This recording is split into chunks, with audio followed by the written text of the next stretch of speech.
Thank you for standing by, and welcome to the Aristocrat Half-Year 2021 Results Briefing Conference Call. All participants are in a listen-only mode. There will be a presentation followed by a question-and-answer session. If you wish to ask a question, you will need to press the star key followed by the number 1 on your telephone keypad. I would now like to hand the conference over to Mr. Trevor Croker, Chief Executive Officer and Managing Director. Please go ahead. Good morning and welcome to Aristocrat's financial results presentation for the half year to 31 March 2021. My name is Trevor Croker, Chief Executive Officer and Managing Director of Aristocrat. It is a pleasure to present Aristocrat's half year results today along with Julie Cameron-Doe, our Chief Financial Officer, who is on the line, together with Mitchell Bowen, CEO of Aristocrat Gaming and Chief Transformation Officer, and Mike Lang, CEO of Aristocrat Digital. Thank you everyone for joining us. Turning to our agenda on slide 2. Please note that the full details of the half-year results are contained in the review of operations document released this morning. Today we will step through the presentation deck, beginning with a strategic overview of our business before moving to group results, highlights of our operational performance and outlook, and finally opening the line to questions. Before we begin, please note the usual disclaimer statement available at the back of today's presentation deck. References to prior corresponding period, or PCP, relate to the 6 months to 31 March 2020. Turning now to slide 4. I'd like to begin by referencing Aristocrat's established and proven growth strategy. In a nutshell, we aim to deliver high quality, profitable growth by continuously improving the competitiveness and breadth of our product portfolios and diversifying our business. To do this, we invest in great people, game content, technology and capability, building on the foundations of culture, governance and exceptional financial strength. We are also prepared to invest aggressively, both organically and inorganically, to accelerate our progress. The diagram describes our strategy, Flywheel, which we have shared previously. In the context of the challenges and opportunities highlighted by the COVID pandemic, we took the opportunity to review the strategy during the reporting period. While we have made some refinements in terms of emphasis and priority, the strategy remains absolutely sound, and today's results demonstrate this. In particular, Aristocrat has taken the right decisions over the recent months to double down on our strategic strengths and invest strongly in people, product, customers and culture. Over the course of today's presentation, I'll touch on a number of these choices and priorities. As a result, Aristocrat today is a better and more resilient business than we were pre-COVID. With the benefit of a refreshed and effective strategy, together with the belief and capacity to execute vigorously, the business is ideally placed to continue our momentum going forward.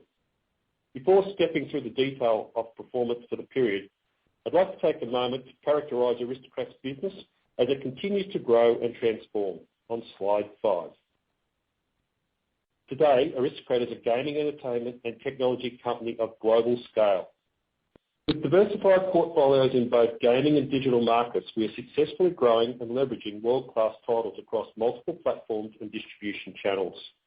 We continue to lift the percentage of overall revenues that derive from recurring sources. This not only builds further resilience in our model, but also gives the business more opportunity to benefit from its exposure to fast-growing segments and improved market conditions. In the reporting period, almost 80% of revenues were derived from recurring sources. Our appetite to invest behind our strategic differentiators and to accelerate growth is also a hallmark of Aristocrat's business.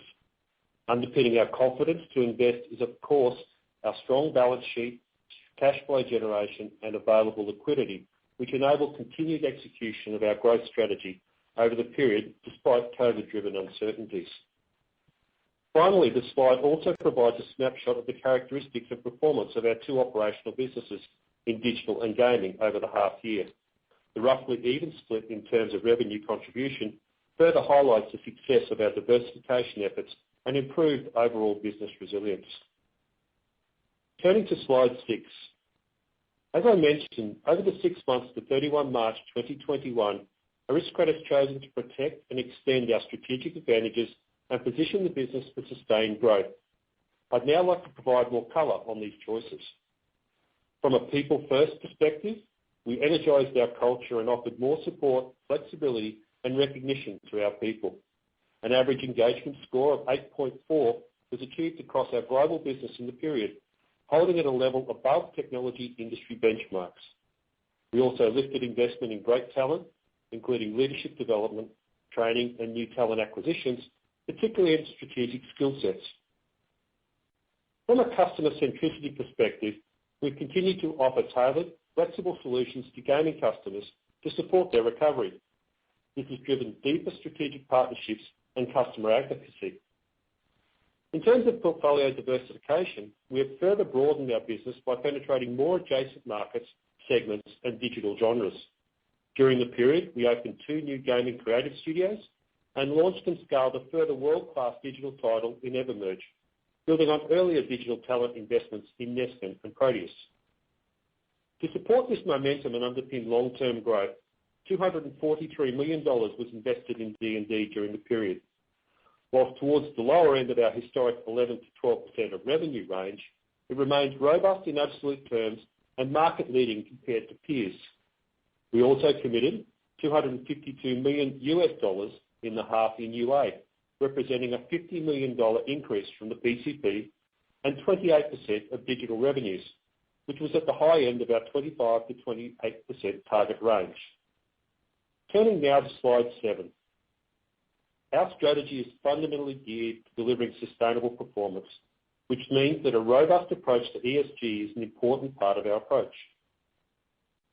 During the reporting period, we completed a fresh assessment of our material ESG issues. This incorporated input from a wide range of stakeholders, including market stakeholders, employees, customers, regulators and business partners. Existing priorities across responsible gameplay, governance, employee relations and diversity and inclusion, ethical sourcing and energy and environment were largely confirmed, but we'll apply the many insights gleaned to refine priorities, drive progress and improve our disclosures going forward. On slide 7, you'll see we have referenced some of the progress achieved across material issues during the reporting period. This includes bringing forward more product innovations and initiatives to inform and empower players, delivering comprehensive anti-bribery and corruption training, and foundational work to better understand and quantify our greenhouse gas emissions profile. This work will support more detailed disclosures on emissions consistent with stakeholder feedback. Work to further strengthen our robust approach to governance was a key focus in the half. Aristocrat's 2021 ESG disclosures will be published on our group website in December. We look forward to sharing full details and taking a further step forward in our ESG maturity at that time. I'll now turn to a summary of our group performance for the half year, building on the market disclosures released on 17 May. Turning to slide 9. Over the 6 months to 31 March 2021, the group delivered a high-quality result that reflects the business's diversification and resilience, as well as successful execution and the impact of sound investment choices that I outlined. Normalised profit after tax and before amortisation of acquired intangibles, or NPAT-A, of $412 million was delivered. This represents an increase of 12% in reported terms and 27% in constant currency compared to the PCP. Reported revenue decreased fractionally by 1% to approximately $2.2 billion. On a constant currency basis, revenue was 11% higher than the prior half year, reflecting strong growth in digital and a rebound in gaming across the US and ANZ markets. This strength has been partly offset by performance in the international gaming segment in the period, which reflected the fact that many markets across EMEA and Asia remain closed or subject to travel restrictions. Earnings before interest, tax, depreciation and amortisation, or EBITDA, was 6% higher than the PCP at $750 million and 19% higher on a constant currency basis, reflecting margin improvement across gaming and digital operations. Fully diluted earnings per share before amortisation of acquired intangibles of 64.5 cents represented a 12% increase compared to the PCP. Normalised operating cash flow of $425 million was 31% lower than the PCP as a result of strategic investments to support customer recovery including working capital initiatives. The group's balance sheet remained extremely strong over the period, with over $2 billion in available funds and a net debt to EBITDA ratio of 1.2 times at the 31st of March 2021. The directors have authorised the fully franked dividend of 15 cents per share, $95.6 million, in respect of the period ended 31 March 2021. The record date will be Monday 31st of May, and the payment date will be Friday 2nd July 2021. I'll now invite Julie to take us through further details of our group results. Julie. Thank you, Trevor, and good morning, everyone. Slide 10 sets out the composition of Aristocrat's reported NPATA performance of $412 million, normalised for significant items and compared to the PCP. As Trevor mentioned, the 12% higher NPATA result, a 27% increase in constant currency, was largely driven by an incremental $117 million profit in the digital business, with modest growth across the Americas and ANZ gaming businesses, partly offset by weakness in the international gaming segment and $52 million in currency headwinds. Profit in the Americas gaming segment increased $11 million compared to the PCP, an outstanding result that reflects a higher gaming operations contribution. Growth was delivered across both premium Class 3 and Class 2 installed bases, along with a market-leading fee per day result. ANZ gaming markets also benefited from improved consumer sentiment and strong portfolio performance, with profit in the segment up $6 million compared to the PCP. Effective execution drove strong revenue performance across the period, with a notable acceleration through March and to a lesser extent April. As Trevor referenced, D&D investment in talent and technology was maintained at strong levels, accelerating over the period as we gained more certainty around performance. The increase in the group's effective tax rate from 24.2% to 24.7% is a function of the geographic profit mix during the half. Finally, results for the period were not impacted by any reductions to provision. Turning now to slide 11. The group's cash-generating fundamentals remained strong over the 6 months to 31 March 2021. Normalised operating cash flow decreased 31% to $425 million compared to the prior corresponding period. The change in net working capital of $130 million reflects investment to support the recovery and growth of gaming customers and a decline in inventory levels due to the impact of COVID in the prior year. The decrease in other cash and non-cash inflows was driven by the appreciation of the Australian dollar in the reporting period. Capital expenditure was over $100 million in the half, primarily comprised of continued investment in hardware to support growth in the Americas gaming operations installed base. Significant non-cash items in the period related to remaining contingent Plarium retention arrangements, while significant cash items in the period related to the Cater and Thinagouda legal settlement, as previously disclosed, and Plarium retention payments. Moving now to capital investments on our balance sheet, slide 12. Over the reporting period, Aristocrat continued to allocate capital according to our established priorities in order to promote long-term growth and appropriate shareholder returns. These priorities are set out on the slide, starting with our top priority of organic business investment. Accordingly, over the reporting period, we committed $243 million in D&D to further strengthen our product portfolio. We also invested $252 million in user acquisition to drive performance in digital, and over $100 million in CapEx, as previously noted. Our next priority is to deploy capital on inorganic opportunities to accelerate achievement of our strategy, in line with our rigorous investment criteria. We continue to proactively assess inorganic opportunities to bring new strategic capabilities to the business, facilitate growth into attractive adjacencies, or further expand our product pipeline, particularly in digital. Our third priority is capital returns. In light of market conditions and the group's debt holdings, we continue to prioritise liquidity over debt reduction during the reporting period. Trevor referenced the group's strong balance sheet and liquidity position as at 31 March 2021, which continues to provide us with financial strength, flexibility and full optionality going forward. Net debt of around $1.3 billion at period end compares favourably to net debt of $1.6 billion reported as at 30 September 2020 and represents a net debt to EBITDA leverage ratio of 1.2 times.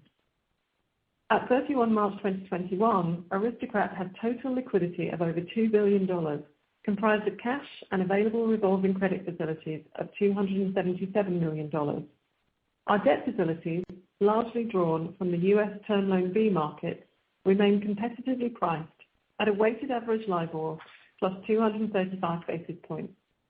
Credit agreements remain covenant light and provide the group with ample financial flexibility. Our credit ratings also remain unchanged at BB+ BA1, with a recent positive shift to stable outlook given our strong operating performance. That completes the overview of group results. I will now pass back to Trevor to take us through operational performance and outlook for the remainder of 2021 financial year. Trevor. Thanks, Julie. Turning first to the global gaming business on slide 14. You'll notice we're presenting the three segments of Americas, ANZ and International on a combined basis, reflecting how these operations have been managed in our business for some time. Full segment performance details continue to be provided in the appendix. Overall, gaming segment revenue and profits fell around 14% and 13% respectively, reflecting the impacts of COVID on key markets and segments, including the effective closure of many international Class 3 markets during the year. In local currency, America's profit increased by 2% to $310 million, driven by growth in the Class 3 premium and Class 2 gaming operations footprint. The business grew share across key segments and expanded margins, reflecting growth in gaming operations install base to 50,554 units, with approximately 87% operating. Operational momentum was supported by a stronger than expected economic recovery and strengthening consumer sentiment in the later part of the reporting period. Aristocrat's premium install base grew 5% to 25,004 units, with circa 80% of the install base operational as at 31 March 2021. Over the same period, the Class 2 gaming operations install base grew 2%, with circa 93% of units operational at period end, reflecting customer decisions to switch on higher performing products. On a combined and adjusted basis, the average Class 2 and Class 3 fee per day increased 8.9% to almost $55 over the period, or just over $47 on an adjusted basis. North America outright sales revenue decreased by 10% compared to the PCP, driven by the impact of COVID-related customer capital budget constraints. However, ASP remained strong and share gains were achieved as previously noted. Aristocrat averaged 17 of the top 25 games on the Eilers premium title list in the 6 months to March 2021, again demonstrating exceptional portfolio strength.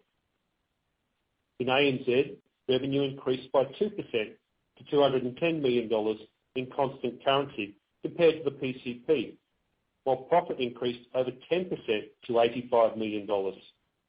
Margin expanded 310 basis points to 40.6%, reflective of the COVID impacts in prior period, deferred investment and foreign exchange benefits. Average cabinet selling prices decreased slightly from the prior corresponding period, driven by promotional activity to aid customer recovery and support long-term growth. The ANZ business extended its market-leading ship share performance over the 6 months to 31 March 2021, once again highlighting the portfolio strength and the business's outstanding operational momentum. Overall, we're proud of the performance and resilience of our global gaming business and the strength of our customer relationships.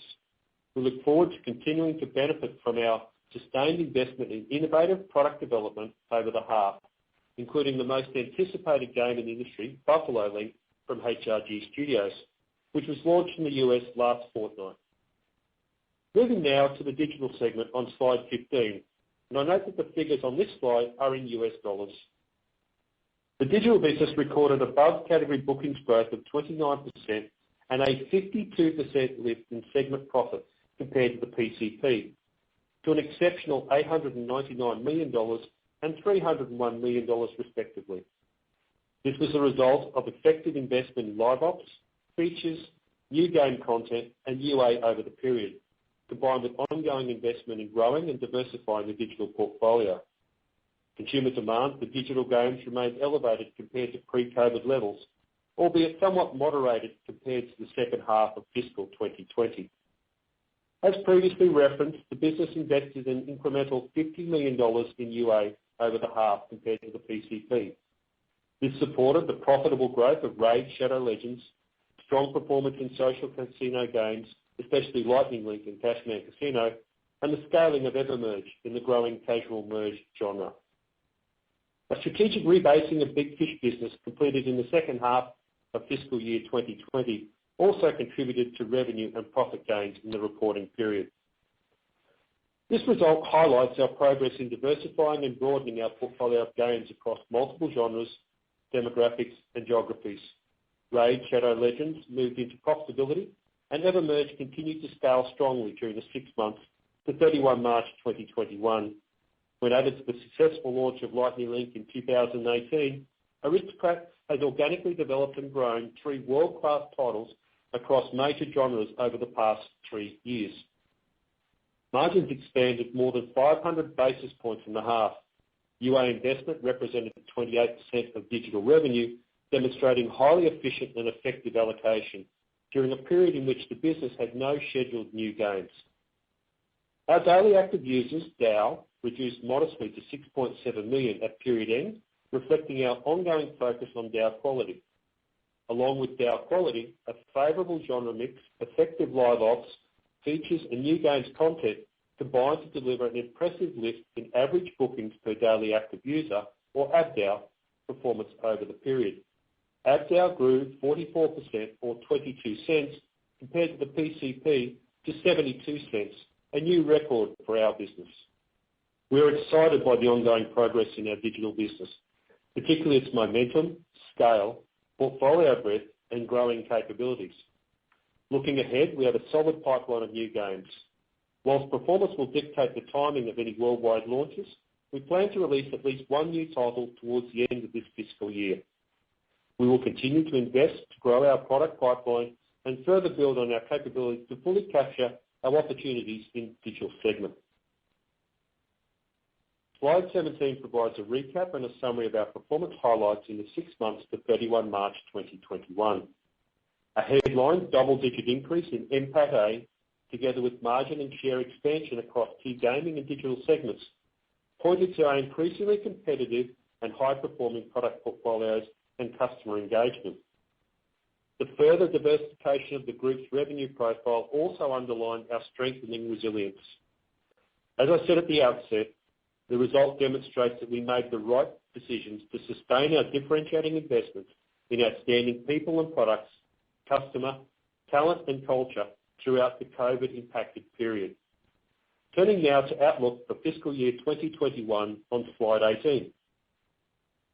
Aristocrat plans for strong growth over the full year to 30 September 2021, assuming no material changes in economic and industry conditions, reflecting the following factors: enhanced market-leading positions in gaming operations, measured by the number of machines that are operating and game performance; sustainable growth in floor share across key gaming outright sales markets globally; further growth in digital bookings, with UA spend expected to be modestly above the historical range of 25 to 28% of overall digital revenues, pending timing and success of new game launches in the second half of fiscal 2021.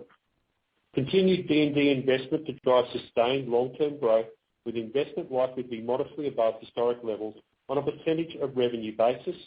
An increase in SG&A across the business as we continue to scale and deliver our growth strategy.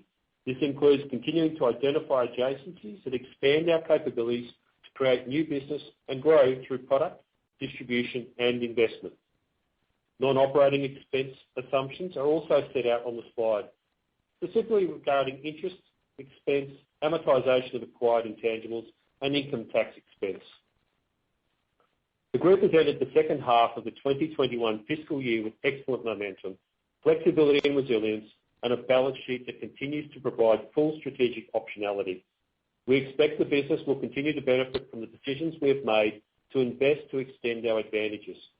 Aristocrat's global team is aligned behind a refreshed growth vision with established momentum and the confidence to continue to invest and accelerate execution in the period ahead. With that, I'll conclude my formal presentation and hand it back to the moderator to open the line for questions. For the benefit of others on the call, please limit yourself to 2 questions before rejoining the queue if you wish. Thank you. If you wish to ask a question, please press star 1 on your telephone and wait for your name to be announced. If you wish to cancel your request, please press star 2. If you're on a speakerphone, please pick up the handset to ask your question. Your first question comes from Desmond Tao with Goldman Sachs. Please go ahead. Hi, Trevor, Julie. Thanks for taking my questions. I think you made mention that your installed base for Class 2 and 3 active machines were at 93 and 80% respectively. Just keen to dig a bit deeper into these trends and as well as your record fee per day numbers, just to understand the underlying momentum. If you could just make comments perhaps around, I guess, how these trends fared through the half, how it looked as you exited March, and what the current sort of run rate looks like. Yeah, thanks, Desmond. Appreciate the question.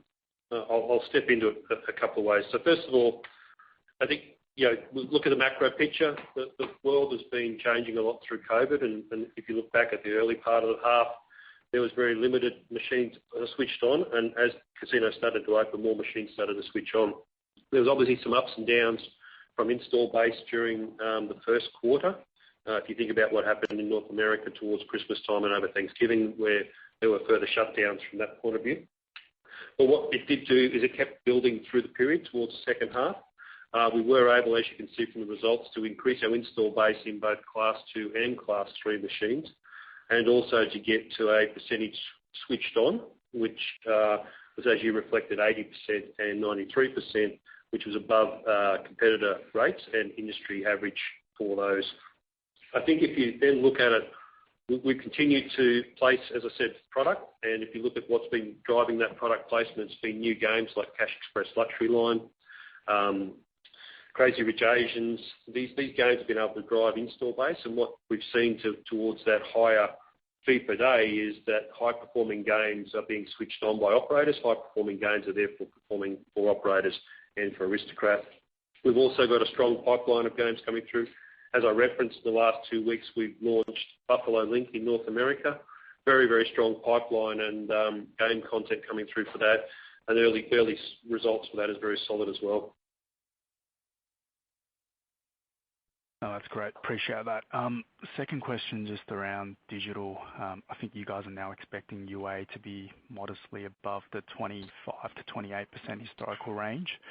I think this compares to your prior guidance of between 25 to 28. So perhaps if you could just flesh that range out a bit more, and to what extent is that opportunities to invest in some of these existing games, or it's more sort of weighted towards new games that's coming through soft launch on slide 28. Yeah, sure. So with the guiding to 25 to 28, it's a pretty dynamic investment thesis if you think from those games' points of view. We didn't have any new games in the first half, but we were able to be very efficient in our investment behind scaling Lightning Link and also scaling Evermerge as a new game, and then continuing to support Raid through other forms of marketing.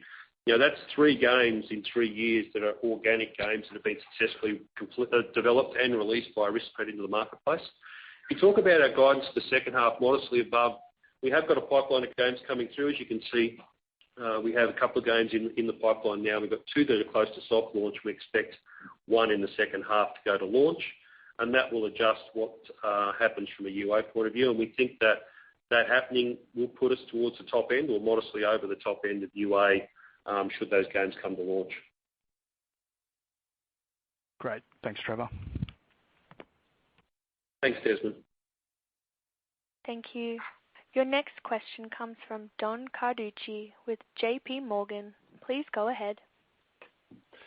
Good morning, everyone. So the first quick one for me, as we think about some of the industry tailwinds and your performance in digital, how should we think about the second half? Maybe talk to us about what's one-off and maybe what's a permanent step change. Yeah, hey Don, how are you? I think the way to think about it is that through the COVID period, it has accelerated the adoption of affordable entertainment, and I think that's what you can call mobile games. That has happened in the first part, and I think when we were talking to you this time last year, we were signaling to already a big step up from the early part of the second half of 2020. I think what you're seeing now is we're seeing some growth rates moderating. We're cycling over some very strong comps for the same period last year. The things that have driven good performance for us have really been, live ops, efficient use of UA, new features, new game content. So in the half, we did 75,000 live operations, 7,500, sorry. And then we also roughly produce about 125 new games in the full year into our slot content as well. So we're continuing to bring in new features, new game content, and also scale existing platforms like Raid. So you'll notice that we've got tower defence and other activities now bringing in extra activity to support the features in Raid. Okay, thank you. And then how should we think about D&D spend going forward? Can you talk a little about maybe what eventuated from the last result, where I think it was guided to increase relative to where it came in, and how we should think about the future, maybe the second half of next year? Yeah, so we've been taking a cautious approach in the way we've been investing, but we've been accelerating through the second half of this period of time. So since the start of the calendar year, we've been investing behind higher end activity, and you can see that we've continued to keep a flow of games coming through in the land-based business. We also see adjacencies, which we're adjusting into our adjacencies, but we do expect it to be higher in the second half as a percentage of revenue, and that's because of the flow through to more adjacencies and also to get us back into a cadence of new games coming through on a regular basis. So we've had new Mars cabinet released, we've had the Neptune cabinet released, we've had new game content coming through, increased cadence of games into the digital business as well. Great. Thank you, everyone. Appreciate your time. Thanks, Don. Thank you. Your next question comes from Larry Gandler with Credit Suisse. Please go ahead. Hey, Trevor. Thanks for taking the call. Look, forgive me for bringing in, mentioning one of your competitors here, but one of your competitors in digital are reporting very similar company to Aristocrat's digital business, reporting 34% all-in operating margins. And, Aristocrat's now 34%, but of course, the D&D is being moved off into a central, reporting area. I'm just wondering, with this result, given that UA was still quite high at 28%, are these higher margins sustainable? And really, should we be thinking about further upward trajectory in margins, given where some of your competitors are reporting digital margins? Yeah, thanks, Larry. I appreciate the question. First of all, I think we've been focusing on digital from day one as profitable growth, and we continue to focus on making sure profitable growth. And I referenced earlier about the roughly 125 odd games annually that we use in social casino that move through into the digital casino business. The thing that changes the profit mix is really the genre mix, and different genres have different margins. Obviously, social casino is different from casual games, and that's where we get a lot of the differentiation. As far as is it sustainable, I think as we continue to build out our portfolio, we're going to be building out into strategy, we're going to be building out into more casual genres, then that's going to have some impact on margins. But I think what you can see from what Mike's done and his team's done is they've actually put together a very strong business with 52% increase in margins, 520 basis points increase in margin as a percentage. And they're actually growing that business responsibly by using UA and other ways to drive it. So I don't think you can keep modelling it forward, to be honest with you, because our expansion is going to cause some downward pressure on margin, but I would put us at the top end of margin from a performance point of view, and also our strong focus on profitability for growth. Okay, thanks for that. And in terms of the land-based business, I understand you guys are working with your customers to extend the duration on some of your gaming operations arrangements, revenue share arrangements. I'm just wondering if you can give us some color about how we should think about yield expansion. I know you're perhaps taking price increases on new contracts as well. How we should think about yield expansion in probably more Class 3 than Class 2, and the duration of those arrangements. If you can give us some color there. Yeah, look, it's a customer by customer scenario, Larry, so I won't get into each one of those, but what we are is we're signing longer and bigger arrangements with our customers now. We're focused on making sure that there's long-term profitability for our customers, and we said right at the start of this pandemic that we were going to help lead the industry out of this period of time and support our customers, and that remains our focus as well. They are important to us, obviously, because they're the grassroots of what we do, but they've also been good partners to us through this period of time as well. Really it's about building into a partnership relationship and removing this transaction piece. So, we continue to see good install base growth. When you talk about yield, I think yield is a factor, to be frank with you, of consumers. As more consumers come to the properties, as more machines are switched on, then yields will change appropriately. But you can still see on a yield basis, we still hold a healthy gap to our competitors and to the average for whether it's adjusted or unadjusted from that point of view. So, we have been using activities like Aristocrat Assist, etc., to help our customers through this period of time, and we'll continue to partner with them with a longer-term view of sustainable growth. Okay, fantastic. Thanks for the help, guys.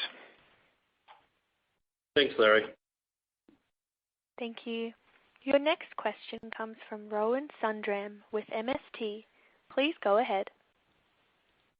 Hi, Trevor and Julie. Just one question from me. How would you describe your visibility in land-based at the moment, and what's the feedback you're getting from casino customers in North America at present? Yeah, thanks, Rowan. Appreciate the question. The sales group under Mitchell Bowen have done a really good job over the last couple of years of implementing processes and systems, so things like Salesforce, etc. So our visibility of our funnel is the best that we've had, and we continue to be able to see right through that funnel, whether it's into gaming ops, for sale product. If you think about what we're seeing, we're still seeing good opportunity in gaming ops off the back of great games like Crazy Rich Asians, Cash Express Luxury Line, and the recently released Buffalo Link, and we're seeing strong momentum for each of those, not just performance, but also pipeline to come through. When it comes to for sale, it's a little bit harder because our customers aren't necessarily into that releasing capital for games at the moment. So we are seeing some visibility of that, and we do have good visibility as far as new openings and expansion goes. But as far as a change in for sale market and capital allocations by customer, it's still a bit cautious from this point of view. And similarly with the Class 2 business, we've had good performance there from Hunt for Neptune's Gold, strong fleet performance. So we are still placing games, as you saw. We did increase our install base in Class 2 and Class 3 during the period. We feel confident that going forward for the balance this year, that we'll continue to see install base increases. And also, fee per day is a little bit harder because it's a consumer sentiment, but good quality games will drive foot traffic, and we believe we'll benefit from that. Thanks, Trevor. Thanks, Ron. Thank you. Your next question comes from Sasha Crean with Evan & Partners. Please go ahead. Good morning. Maybe a couple of questions for Julie. Just wondering, first of all, what the increase in receivables is attributable to. Is that a sort of a combination of the longer terms you're talking about for customers, or is it perhaps an indication of some better shipments towards the end of the period? Julie, over to you.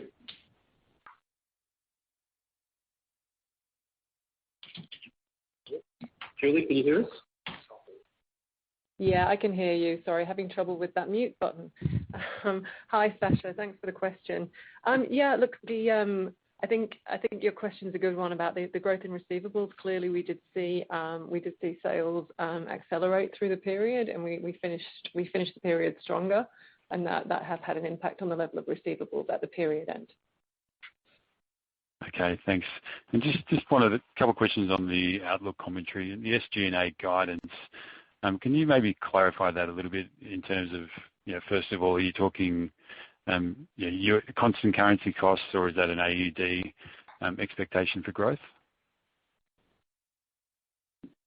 Sure. I mean, in SG&A guidance, it's really around the fact that we are, we've said before, we've said it for a couple of years now that we need to invest to grow this business in a sustainable way, and we've identified the areas that we need to invest in. Now, clearly, as we went through the period last year when we went into cash preservation mode, we had to pause a number of those projects, and so as we kicked off the year this year, we remained cautious, as Trevor referenced, but as we saw the momentum pick up and as we saw the execution going well, we pushed through and sort of flicked the switch back on in terms of some of those investments. So we very much see the need for more investment in those areas. And as we say in our outlook statement, it is about identifying adjacencies and investing behind them and really building out those capabilities we need to grow this business. So an example would be in the customer experience area where we're investing in that area. We've talked, and you'll see that we have a page in our investor presentation for the first time this time on ESG, so there's investment in that area as well. Data is a key investment area for us as well, and we've talked many times before about the need for investment in cyber and privacy and all of those kind of basic housekeeping things that organisations of our size and scale need. So absolutely, it's constant currency, reported currency, Aussie dollar, US dollar. It is growth in investment, really aligned to building out the continued growth of the business. Okay, I might step through with that you a bit later off the line because I do have trouble getting to growth in that number given some of the sort of the bad debt provisions and inventory write-downs that you had last year. But I just had one final question. In terms of your liquidity position and the debt you currently have fully drawn, is there a call option on that sort of second tranche of the US term loan B, which I think is at a much higher margin than the rest of the term loan B debt? So the nature of the term loan B is it's fully drawn down, and as you know, this time last year, that's when we took it on when we were in everybody was in a position of great uncertainty and not really knowing what was going to happen to liquidity in the markets across the world. So that's why we did it. It is at a higher margin than our existing term loan B. The way it operates is it's covenant light. It is tightly priced for compared to what was in the market at the time. It only requires minimal amortization, covenant light, and so on. We're now in a position, having got through the first year of it, where opportunistically we'll be able to go out and potentially reprice when the time is right in the market. And we will look to do that in any case because I'm sure you can see with the cash that we're sitting on, which is we've chosen to be in this position for the time being. That's not a position we'd expect to be in over the long term, and it's really as a result of taking on the additional debt and that form of debt being TLB, which is fully drawn down. So we will, when at the appropriate time, we'll be looking to refinance and rebalance the balance sheet pending the market conditions, as I said, and the opportunities for us to utilise the cash on organic and inorganic opportunities. Yep. Okay. Thanks very much. Thank you. Your next question comes from David Fabrice with Macquarie. Please go ahead. Hi, Trevor. Hi, Julie. Look, I had a question on digital, and then I'll follow up with another question as well. I think you mentioned there's one new game possible for the end of the fiscal year. What about into FY22? And when we're thinking about digital, you've got those charts on page 30. Can you sort of talk us through which segments are the most attractive and where you think you could win share or scale quickly? Yeah, thanks, David. I'll make a couple of comments and hand over to Mike Lang, who's on the call as well. So, we continue to keep a pipeline going of about 10 to 15 games at any one point in time, and we continue to drive towards having that genre diversity. And as I said earlier, Lightning Link, Raid, and Evermerge are three new genre games that have come exclusively from Aristocrat, and we've been able to build those from the ground up. So, I'll get Mike just to talk you through about where he is on pipeline and also F22. We continue to focus on how do we build that pipeline, and also the talent to support it. So I'll hand over to Mike now. If you can just unmute yourself, Mike, and you'll be right with that. Thanks, Trevor. Appreciate the question. Yes, we're very encouraged about our pipeline as we look out into the future, all driven organically as we've developed that across our various businesses. In particular, we continue to want to invest in our core segments that we're in today. That's at Polarium, the mid-core segments that have done very successful. That's both strategy, role-playing games. But we are also looking now at the action segment with a new game, Mech Arena, that's launching this year, which we're encouraged about the potential for us entering that segment. Within our social casino segment, we continue to, as Trevor mentioned, do very well within our core games, and we will continue to look at new games as we look forward in that segment, in our market-leading position, in particular on the slots area that we're very strong at and continue to want to invest in. And then finally, on the casual segment, with the success we've had at EverMerge, which is now trending at a $150 million plus game a year, we're very, very bullish on the Merge segment. We think that's an area that we want to continue to invest in, and have come in very strong this year in that area, and we continue to want to invest in that. So, broadly, we'd like to continue to be diversified across various genres and organically drive our business as we've done over the last year. It's interesting a little bit, David, too. It's very similar to the way we think about our land-based business with adjacencies. Whereas there an adjacency that's got a size market that we like, has got capability that we believe we can either buy or build, and then we start to attack it. And I think Mike and the team have identified a couple of them there, like you said, around Mech Arena, another alternative that we continue to build out from our core competencies. Great, thanks. And just my final question, just thinking about long-run segment margins, I know you've covered off on digital, and there was a question on SG&A, but if we look at that Americas business, do you think you can eclipse the FY19 peak margins in that business as outright volumes normalize? Or do you think we still sort of sit between that 50 to 55% level? Yeah, I'll make a couple of comments and then hand it over to Julie for the detail, David. I think we're seeing strong margins coming back as the business has rebounded, but I also believe where we exited pre-COVID with our margins were at a very high level. I think that we are getting operating leverage back, but I'll let Julie just talk you through about where we're going on the future of it. Thanks, Trevor. Hi, David. Yeah, look, I think, when you look at the Americas business in this period, clearly you can see the strength of recurring revenue in the numbers. And as you know, the gaming operations across Class 2 and Class 3 really does throw off the highest margin in our overall business. So when you have a strong relative share of that, the margin is really going to be strong. We are expecting to expand into adjacencies for outright sales to come back, and therefore we would expect that to be a bit of a drag on the margin. And as I mentioned earlier, we were very conservative in terms of the investment in SG&A and in terms of the projects we need to take on to build out those adjacencies. So we did pause some stuff and we paused some discretionary spend, and we've been switching that back on, and it's been ramping through the year. And so as that comes through as well, that will also impact on the margins. And I mean, segment margins for the Americas are like in that 50 to 55% range. They're pretty nice margins, right? So I wouldn't be pushing and guiding to take them higher. Great, appreciate the colour. Thanks a lot. Thank you. Once again, if you wish to ask a question, please press star one.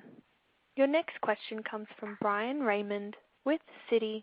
Please go ahead. Morning, Trevor and Julie. Just on back on digital, thinking about RAID profitability, you called out that you've reached profitability in the first half. In the past, you've given us some comments around sort of the UA in RAID itself. Can you just maybe help us understand how that's evolved over the half, given you continue to grow bookings? So the run rate's continuing to step up. I'd assume it's not falling away too quickly, but I'd just be interested in that. And then also just Polarium Play, given most of the users on that, I understand, are likely to be RAID players. How that's factoring into that comment around profitability. Thanks. Yeah, thanks, Brian. Appreciate the question. I'll make a couple of comments and hand it over to Mike again. Look, at the end of the day, RAID did move to profitability and is now into cumulative profit as well. So it's a well-scaled game and it's got good metrics behind it. It's also still an investable game from a UA perspective, and we'll continue to invest based on, as I said earlier, the features that we're putting out there, the UA investment, that the game is stacking up from that perspective. I think the other part here is that, Mike might just want to give you some context around the player in play, but also some of the other alternative ways that they have been marketing RAID, in other channels and other influences to drive players. Mike? Thanks, Trevor. Generally, one of the things that's really been very successful for RAID this year is the significant investment we've made in content, new content, that has not only driven additional ARPDAU, but has really engaged customers significantly beyond our expectations. It's really been one of the big success stories. So not only has that allowed us to continue to invest in UA, but in a very profitable way, manage that appropriately as we've continued to drive more profit in that game. Long term, in regards to player and play, we're very encouraged by the results. It represents close to 30% of the total revenue within RAID today.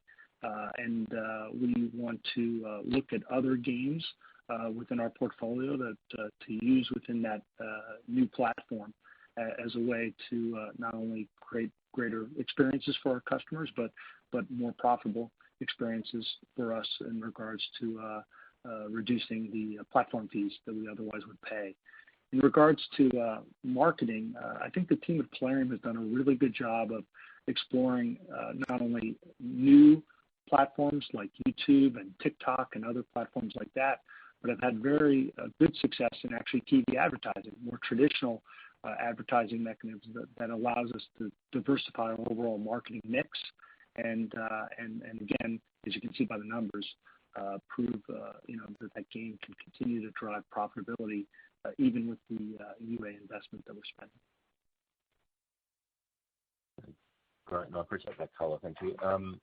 Just my second question then is continuing on this theme with EverMerge. It's likely to become probably your second biggest game or close to it over the next 12 months at the rate it's going. I'm just interested in how you'd compare the bookings and earnings opportunity for EverMerge compared to RAID. I understand very different genres, very different games, different in-app purchase profiles, etc. But I'd just be interested to see how big this game could be from a financial perspective for you guys, and given what you're seeing with your internal data.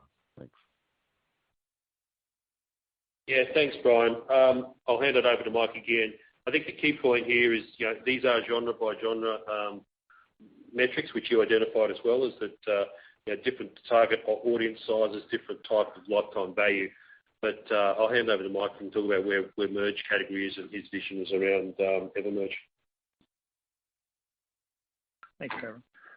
Yes, listen, we're very happy with the success of EverMerge, especially, in the context of its by far the most successful new game launch we've had with the Big Fish organization since acquiring the company. It's clearly not at the scale of RAID, and we should, set expectations in regards to that. But in regards to the success it's had, it's significantly higher than our original expectations. I think, we're at the point in the life cycle that over the next few months we're going to be making more decisions about, where is that game, how big can it become, versus not only the choices we have within our own existing portfolio, but new games that are coming through. And I think that's one of the strategic benefits of our company right now, is that we have the flexibility to make decisions about where we want to invest across our entire portfolio.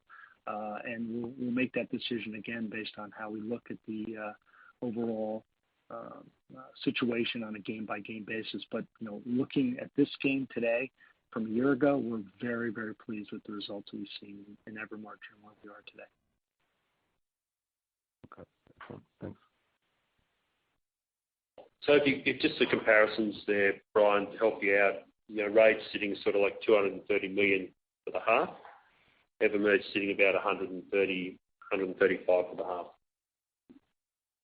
Both of those businesses didn't. Yeah. Oh, sorry, I was more talking that since in terms of the ramp up has been pretty quick, maybe not quite as quick as RAID, but after 12 months, sort of EverMerge is running at a pretty healthy run rate versus how RAID was. Obviously, RAID continued on with it for another couple of years, so just interested in sort of that longer term picture, but I think I've got a pretty good idea of that now. Thanks for that. Right, thank you. Thank you. Your next question comes from Suthesh Janakdan with UBS. Please go ahead. Hi, Trevor. Hi, Julie. It seemed like it was a pretty strong result on cost control, particularly on the land-based side of the business. Could you just talk to maybe how much of that cost control is temporary versus permanent? Yeah, thanks, Suthesh. I'll make a comment and hand it over to Julie. But as we said earlier on, coming into this period of time, it was uncertain and volatile. So we took an approach where we contained spending, which was some of the cost cutting that we did in the second half of last year. We contained spending until we started to see the confidence coming through from the top line and the business point of view. Since then, we've continued to increase our spending with the confidence, not just in the core business, but also expanding into the adjacencies. And Julie's far more articulate in these things than I am, so I'll hand over to her. Yeah, just not very good at unmuting myself at the moment. Hi, Suthesh. Thanks, Trevor. Look, I think we need to sort of put this back into context of where we were last year and the actions that we took. And clearly, we went into cash preservation mode, and we cut discretionary spend. We had people furloughed while our customers were closed, and our employees took pay cuts. Our board of directors took reductions in fees as well. So we had this whole raft of measures in place. But as we saw our customers coming back and needing our help, we unfurloughed people and, we returned to full pay effective at the beginning of the fiscal year. And then as Trevor said, as we started to see the recovery and we saw the momentum and we grew confident in our execution, we unpaused a number of the roles that we'd been pausing on to come back. So when you talk about, how much of this result is due to cost control, we're always prudent with our cost, and we always invest, prudently and on an informed basis. I think you probably need to look at some of the one-offs that we had in the prior year that I think Sasha called out. We had some larger provisions that didn't repeat in the period that would have impacted the prior year, for example. And so, I think when you think about throughout the period, we've actually been in the position of starting to reinvest and taking the business that was rebased at the end of last year. Because if you think about across the whole business, we did have the actions we took at Big Fish to right-size the Big Fish business. We've done some necessary pruning across corporate and land-based as well as the gaming business. And then really, as we got into this year, we have been starting to reinvest behind the areas that we need to really grow the business. And, as Trevor, as I've said before, we're looking really, and as we say in our guidance, we're looking at how we can grow into adjacencies and build out the capabilities we need to be effective in those adjacencies. And those are things like customer experience, data. We talk about cyber and privacy, just a few of the key areas where we need to reinvest. In another area we've talked about has been last year we obviously paused and we didn't have a lot of variable compensation going through because of the financial performance, whereas that's coming back this year as well. And we've increased the amount of equity we've been rewarding our people to make sure that we can retain and attract really strong talent. That's all from me. Thank you, guys. Thanks, Suthesh. Thanks. Thank you. Your next question is a follow-up from Brian Raymond with Citi. Please go ahead. All right. Thanks for taking a quick follow-up. It seems surprisingly we haven't had anything on iGaming acquisitions yet on the call, so I thought it would be remiss of us not to at least ask. Given your 15-cent dividend and strong cash flow, should we interpret that as preserving capital for any potential future acquisitions you may see, or is that a reset payout ratio? Can you just help us understand sort of how you're thinking about that part of your business in terms of inorganic growth? Thanks. Yeah, thanks, Brian. Yeah, our priority still remains around liquidity, and Julie sort of walked through where we sat with our capital priorities, capital management. We have a very strong balance sheet. The discretion, it's a discretionary allocation from the board point of view, from a dividend. We did do 10 cents fully franked for the full year. We have done 15 cents fully franked for the half. It's a progressive in nature dividend. From our perspective, as I said to you at the start, we're really focused on liquidity here. We want to continue to have the ability to self-fund our future growth across the digital and gaming business and other adjacencies. We see ourselves as an asset-light, free cash flow generating technology company, and really where we see ourselves as well positioned to take advantage of opportunities should they come up, but more importantly, to continue to invest behind the content, the talent and the distribution which drives our continuous growth as an organisation. If you go back to that fundamental of what we do is by driving profitable growth, we drive sustainable return for shareholders, and we create the ability to reinvest for the next wave of profitable growth. Okay. And have your thoughts evolved on the iGaming space at all since you last addressed the market a couple of months ago? So I couldn't quite hear you, Brian, on that one. Sorry. Just confirming if your thoughts have evolved much on the iGaming space in the US and whether that opportunity is still there for you, or if it's pretty much a status quo, sort of where you saw it a couple of months ago when you last spoke to the market, started blackout. Yeah, no, we can see. Thank you for that. I've got that. We continue to monitor the market as we do all adjacencies. We've got a number of adjacencies we continue to monitor. There's only 6 states which have really moved forward with online gaming at the moment, so it's just one of the options that we continue to look at for our business. The growth in digital, you can see the results of our diversified business model now. The growth in digital is phenomenal, and we believe that there's still a lot of growth there and can continue to invest for both talent and content to go into that business. And the gaming business as well. We've got strong growth as the gaming business has rebounded. We continue to listen to our customers about what they're looking for and work with them on solutions that we can continue to build on. So we're well positioned. I think from my perspective, the key here is to continue to grow our core businesses and then be ready for those opportunities when they come through. As far as iGaming goes, it's just one of those adjacencies that we continue to monitor. And I'd say it's still very early in its lifespan in the North American market. Okay. Excellent. Thanks, Rob. Thanks, Brian. Thank you. Your next question is a follow-up from Larry Gandler with Credit Suisse. Please go ahead. Hi, Trevor. Just a clarification on digital. I think Mike mentioned something about a portion of Plarium and Raid's revenues going through the internal proprietary platform. Could you guys just perhaps repeat that and maybe expand on it? Yeah, sure, Larry. So that's Plarium Play, which is we've been talking to the market now for about 12 to 18 months, and it's continued to scale. I'll get Mike just to walk you through Plarium Play and how we think about that, and also what it does from Plarium's point of view with no platform fees, obviously. Mike? Thanks, Trevor.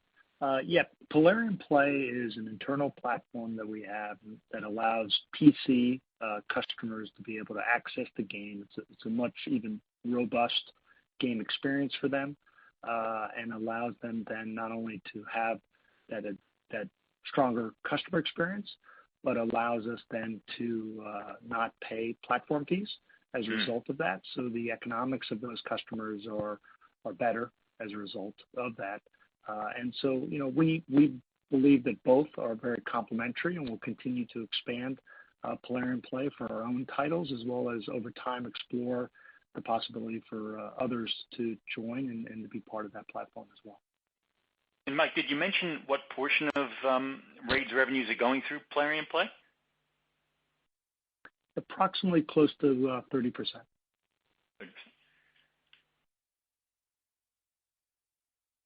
Fantastic. Thanks. Thanks, Larry. There are no further questions at this time. I'll now hand back to Mr. Croker for closing remarks. Great. Thank you. And I'll now close the formal proceedings. I'll just make a couple of quick comments before doing so. I just want to reiterate how proud we are of our team and the efforts that they've put in through this period of time and the success that they've been able to generate. Also, the appreciation and support of our customers who have been great partners through this period of time as we continue to strive towards being a trusted and leading gaming and entertainment and technology company. We came into the second half with excellent momentum, and we're very confident about the outlook statements we've given you here today. So with that, I'd like to thank you on behalf of the broader Aristocrat team for your ongoing interest in the company, and wish you all a good day. Thank you. That does conclude our conference for today. Thank you for participating. You may now disconnect.